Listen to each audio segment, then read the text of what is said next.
매번 말씀드리지만 당연히 이렇게 안 될 수도 있습니다. 참고 혹은 재미로 봐주세요. 아무도 책임져 주지 않습니다. 책임지고 싶지 않아도 질 수밖에 없습니다. 투자는 본인이 하시는 겁니다. 그러니 신중하게 투자하시길 바랍니다. 비트코인은 미국의 서브프라임 모기지와 같은 금융 시스템이 탑재되어 있다는 시각으로 볼 수도 있습니다. 마치 미국의 서브프라임 모기지 상품처럼 BTC 마켓의 기축통화로서 이것저것 연결되어 있죠. 등급이 아주 낮은 쓰레기 주택담보채권과 이것저것 섞어서 전혀 새로운 좋은 채권으로 둔갑시킵니다. 하지만 속에는 똥이 들어있었습니다.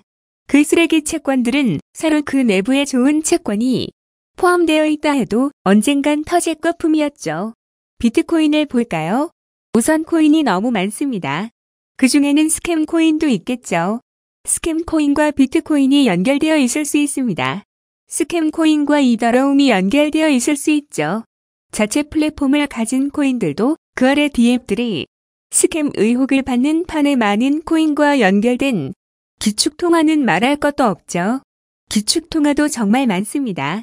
비트코인, 이더러움, 테더 심지어 스캠이라고 소문난 도지코인과 거래소 코인까지 그 마켓들의 기축통화로 쓰이고 있죠. 하지만 우프게도 이런 기축통화들은 거의 모두 다시 비트코인과 몇 다리를 걸쳐서라도 연결되어 있습니다. BTC 마켓에 더 오래전부터 종속되어 있었기 때문에 억지로 떼내려 하면 그냥은 안 떨어지죠. 코인 시장에 큰 충격을 동반할 수밖에 없습니다. 이미 서로 동기화했거든요. 그렇기 때문에 메인넷이란 말이 무색하게 독립했던 코인들이 비트코인의 눈치는 봅니다. 비트코인이 하락하면 하락하죠. 이것과 연결되고 저것과 연결되고 요것도 연결하고 상품을 판다. 딱 서브프라임 모기지 사태가 떠오릅니다. 심지어 대놓고 중앙화 코인이라는 리플조차 비트코인 아래에 들어와 있습니다. 리플이 따로 움직일 때도 있어야 하는데 비트코인의 가격에 실질적으로 끌려가는 이유입니다. 어쩌면 당연합니다. 모든 스캠이든 좋은 코인이든 비트코인 마켓 기축통화로 연결되어 있는데 어떻게 다른 방향으로 오르거나 하겠습니까? 물론 스캠으로 완전히 판명 났거나 일부 예외는 항상 있는 거지만요. 대부분의 큰 줄기는 결국 비트코인을 따라가죠. 실질적으로 스캠도 같이 펌핑하고 좋은 코인도 같이 펌핑합니다. 진짜 스캠인지 판명하기가 너무 애매하기 때문이죠. 비트가 오르면 오르고 내리면 내리는 것이죠. 약간의 오차는 있지만 큰 줄기는 같이 움직입니다. 하지만 결국은 일정한 수의 코인들만이 살아남고 상용화될 가능성이 높다는 건 변하지 않죠. 또한 스캠 코인들도 결국에는 거품이 터진다는 것 또한 변하지 않습니다. 그런데 더욱 문제는 이런 미국의 금융 시스템은 엄청난 거품을 일으킨다는 겁니다. 선물 시장의 레버리지와 같죠.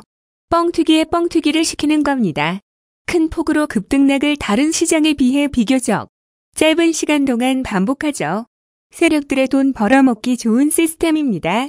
그들은 이미 서브프라임 모기지 사태와 월스트리트에서 이것들을 써먹고 많은 돈을 벌어들였으며 심지어 그들은 그들의 잘못조차 몇 개의 은행들은 파산했지만 그로 인한 패닉으로 미국 대통령과 국회를 협박해서 국민의 세금으로 회생했죠. 하지만 그건 정신이 없을 때 거분조합 협상에 성공한 것들 뿐이죠.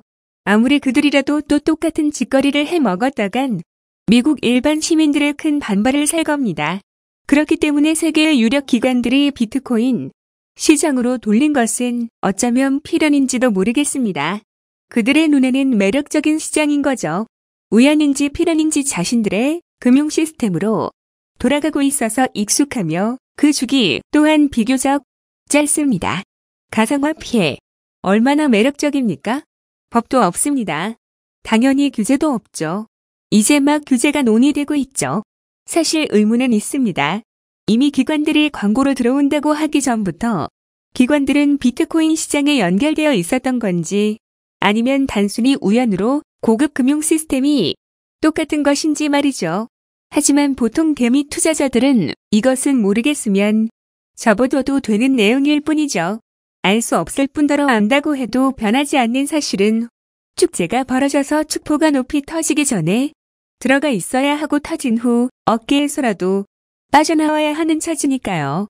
중요한 건 거품을 유발할 수 있는 금융 시스템이란 시스템은 이미 모두 도입되어 있었다는 것입니다. 제2의 서브프라임 모기지 사태가 일어날 가능성은 여기서 나옵니다. 그들은 탐욕 덩어리입니다. 욕심이 끝이 없고 그럴 힘도 가지고 있죠.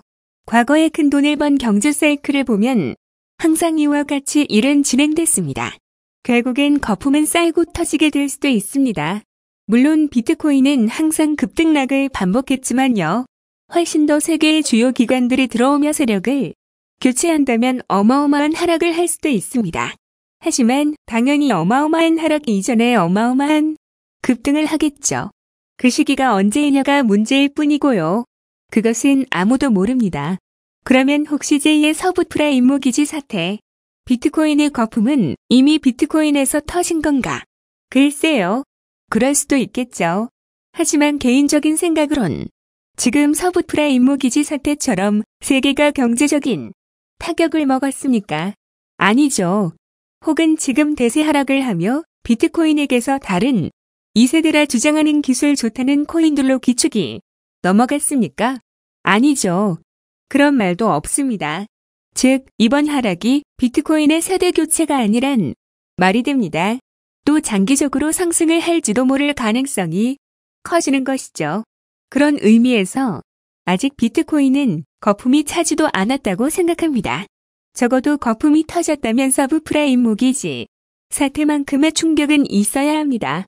그 말은 적어도 한 번 이상은 미친 듯한 상승장이 있을 수도 있다는 것이죠. 물론 저는 신이 아닌 부족한 합리인간에 지나지 않기에 이렇게 진행 안 될 수도 있다는 점 명심하시고 한쪽으로 치우치지 마시고 항시 대응하십시오. 뭔가 이상하다 싶다면 작은 수익이라도 도망 나오시는 게 빠져나오시는 게 옳습니다. 항상 공부하시고 손절까지 포함한 분할 매수 분할 매도 플랜을 짜시고 대응하세요. 그럼 다음 시간에